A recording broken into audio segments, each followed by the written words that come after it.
El día de ayer me reuní con unos amigos e inevitablemente, al ser todos muy futboleros, salió el tema del fútbol. Empezamos a hablar de nuestros equipos, empezamos a simplemente compartir puntos de vista, alguna carrilla, alguno, pero todo sano. Hasta que uno de ellos decidió abrirse con nosotros y contarnos una pesadilla que había tenido. De hecho, la describió como una pesadilla totalmente imposible, pero aterradora.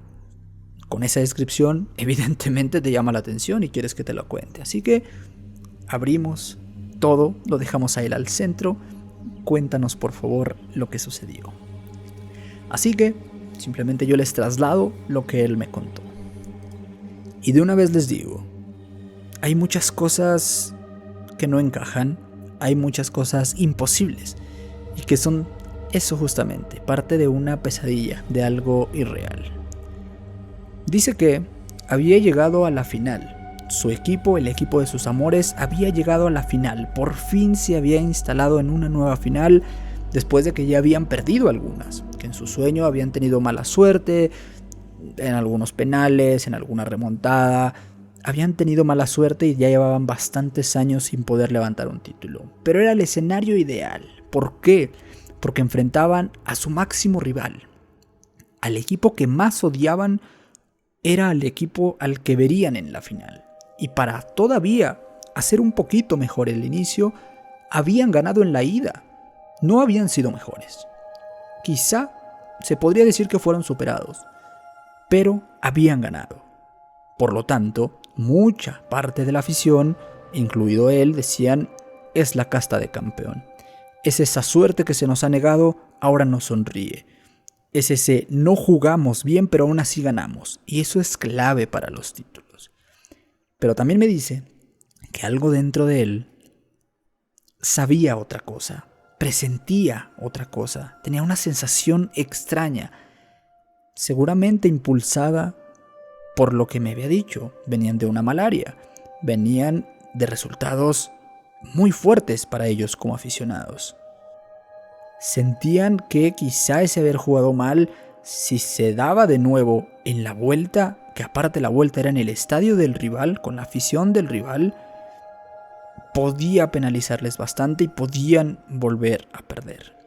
Aún con eso, obviamente, decides pensar positivo. Nos trasladamos hasta el día del partido. De hecho, se acuerda perfecto de la fecha de ese sueño. 26 de mayo del 2013. Exactamente esa fecha. Llegaban, como ya dije, habiendo ganado 1-0 en la ida. Parecía que podía caer una tormenta, parecía que podía diluviar, parecía que la lluvia podría ser incluso más épico. Ese momento de por fin romper la racha. Estaba todo pintado ideal. Y por si fuera poco, al arrancar el partido, si bien había muchísima afición del local, también había mucha afición de ellos. Muchísima gente se dio cita para apoyar a sus colores, a su escudo, que no recuerda mucho qué color era, pero sí me dijo que recuerda azul. Es todo lo que recuerda de los escudos y playeras, como que no les pone cara, no les pone nada. Recuerda algo azul y ya.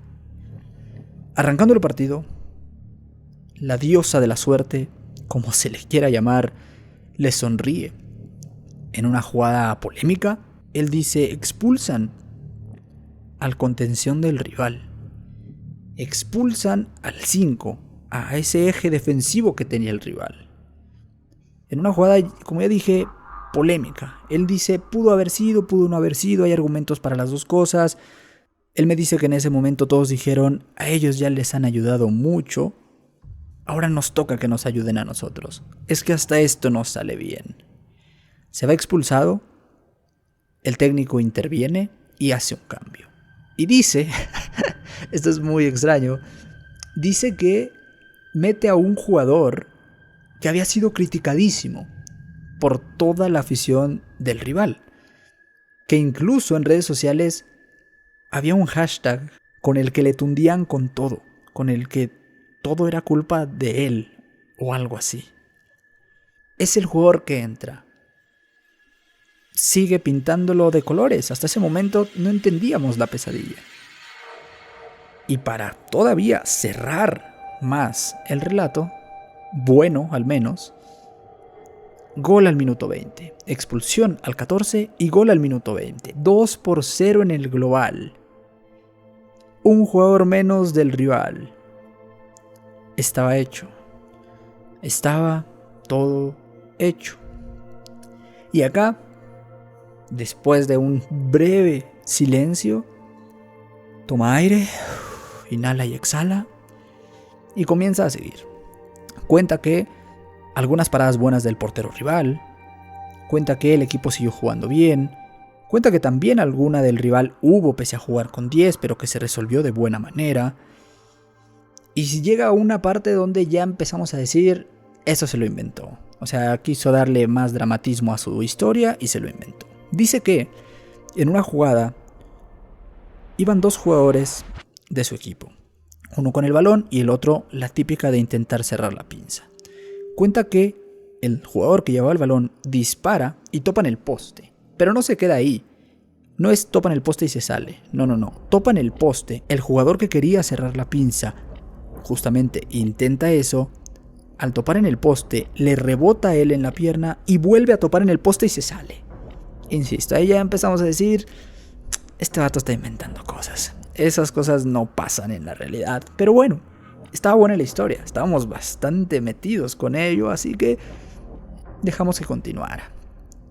Dice que, como ya dije, hubo algunas ocasiones para ambos equipos, pero que el portero rival había sacado alguna más clara sobre todo.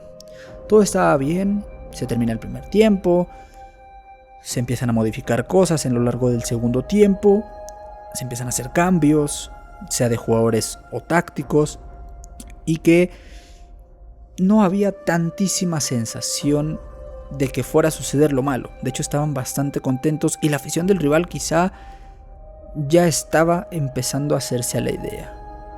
Hasta que, al minuto 89, aquí también ya empezamos. O sea, esto es más factible, pero a fin de cuentas, pues sigue siendo como ese típico extra, ese sazonador que le pones a las historias para que queden un poquillo mejor. Al 89, un minuto antes del 90, claro. Gol. Y no gol de ellos, gol del rival. Gol previo a que se dé el agregado. Un gol previo, insisto, al 90, que instala el nerviosismo y sobre todo instala la esperanza del rival. El rival en ese momento empieza a creer. Sí, tenían uno menos. Sí, estaban abajo. Pero faltaban minutos. Dice que, y acá pensamos que iba a ser el empate y dice que no, hay una jugada ya muy previa al final, en el último minuto de juego.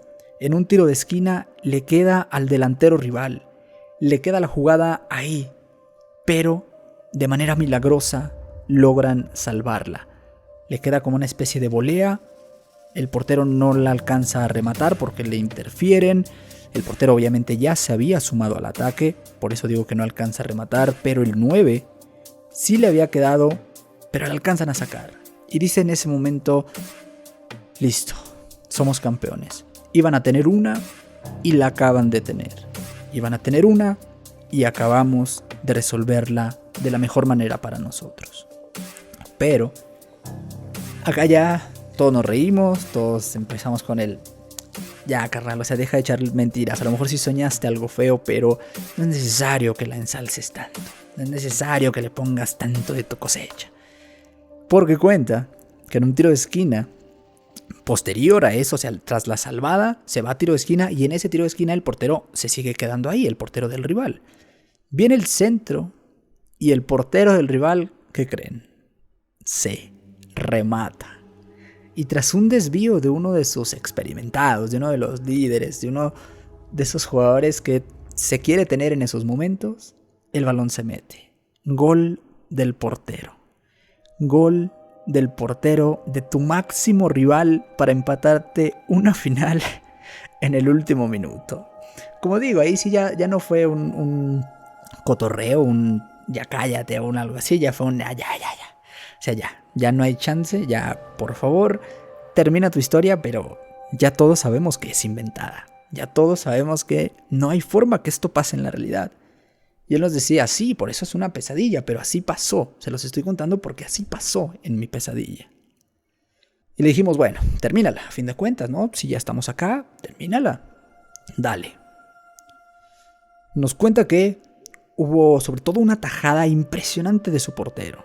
Que dijimos, a ver, acá ya puede ser que se emparejen las cosas, ¿no? Puede ser que ya vaya más por lo real y deje esas inventadas en ese momento. Dice que hay un atajadón, que esa tajada de hecho muchos aficionados lo sintieron como un respiro, como un nuevo vivir, un revivir justamente de se puede, o sea, tenemos uno más, todavía se puede, ¿por qué no? Nos empataron, sí, es dolorosísimo, sí, pero se puede a fin de cuentas. No se pudo ni para uno ni para otro. Dice que tampoco recuerda tanto del tiempo extra, más que obviamente se sufrió bastante y que el equipo rival se vio mejor aún con 10, pero seguía recordando esas sensaciones del inicio, tanto la mala como la buena. Seguía aferrándose a casta de campeón. Esto está pasando porque así debe de pasar, porque debe de ser épico. Con la lluvia a más no poder, con diluvio increíble, una tormenta cayendo en la cancha, dice que arrancaban los penales, se iban a penales. Qué mejor manera, ¿no? O sea, si vas a inventar un relato, creo que si es futbolístico debe de acabar en penales, y el de él iba a acabar en penales. Dice que el primer penal lo tira un jugador que para ellos era pues un 9 básicamente. El 9 del equipo rival iba a intentar hacer el primero. Y para agregarle más sazonador, más invento a la historia, dice que lo tira relativamente bien, que lo tira fuerte y al centro, la de seguridad, ¿no? La típica, cuando no está seguro ahí, y así sobre todo, fuerte y al centro. Que el portero sí se avienta, o sea, sí engaña al portero, pero que curiosamente, insisto, los inventos de mi compa, alcanza a sacarla con el pie el portero rival. Sí, con el pie. El balón iba al centro, el portero se tira y con el pie la saca. Primer penal fallado. Dijimos, a ver cómo evolucionan los penales, ¿no? ¿Quién tira el penal del rival? Ya tiró tu 9, ahora es el 9 de ellos. Dice, sí. De hecho era el 9 morro, el 9 canterano. Seguramente de todos los que estaban en ese 11 o en ese 10, porque tenían uno menos, era el que más ganas tenía de anotarlo. Porque venía de la cantera. Dijimos, ¿se puso nervioso? ¿Qué onda? No, lo tiró tranquilísimo. Lo tiró sereno, ahí medio frenándose, suave, engañó al portero, facilísimo. Hicimos, bueno, dale, está bien. ¿Qué sigue? Cuenta que el jugador que había desviado le tocaba patear penal. Era su oportunidad perfecta para resarcirse. Era la oportunidad perfecta para decir, ese desvío provocó el gol, pero aquí estoy. Como ya dije, era el de experiencia. Entonces se encamina, va a la carrera y se resbala. Se resbala y la termina fallando. 2 penales tirados, 2 penales fallados. Y ahora para el rival venía el otro 9.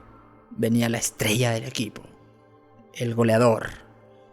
Y como no podía ser de otra manera, pues lo clava. No había manera hasta ese momento. Seguramente ya viéndose derrotados, viene el tercer penal y ese sí lo meten. Bien tirado. Bueno, no sé si tan bien tirado, pero gol a fin de cuentas, dice él. Ahí quizá algo de ilusión pudimos tener. Quizás si fallaba el rival, pues podía haber alguna posibilidad, ¿no? Por muy breve que sea. Tocaba el turno del siguiente. Tocaba el turno del rival. Y ahí yo pensé, y varios de mis amigos, dijimos, aquí lo falla y se pone mejor. Aumenta todavía más la tensión que le está poniendo a la historia.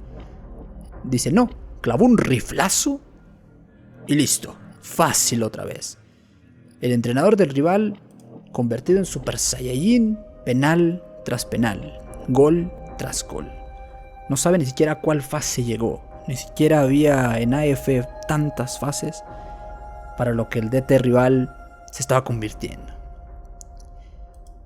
Y dijimos, bueno, acá se acaba. Acá falla el penal siguiente y termina y pierden. Y dice, no, de hecho lo metimos. Clavamos el penal, se tira bien, está el mejor tirado y listo. Sigue la tanda. Y acá otra vez pensamos, bueno, el siguiente va a fallar porque le está metiendo demasiada salsa a sus tacos. ¿Quién tira el último penal? Dice, lo tira el jugador que les conté que le habían hecho un hashtag. Ese jugador que era odiado por todos y que era básicamente un meme dentro del club, o al menos para la afición. Dijimos, bueno, lo falla, se pone mejor. Y dice, no. De hecho lo pone.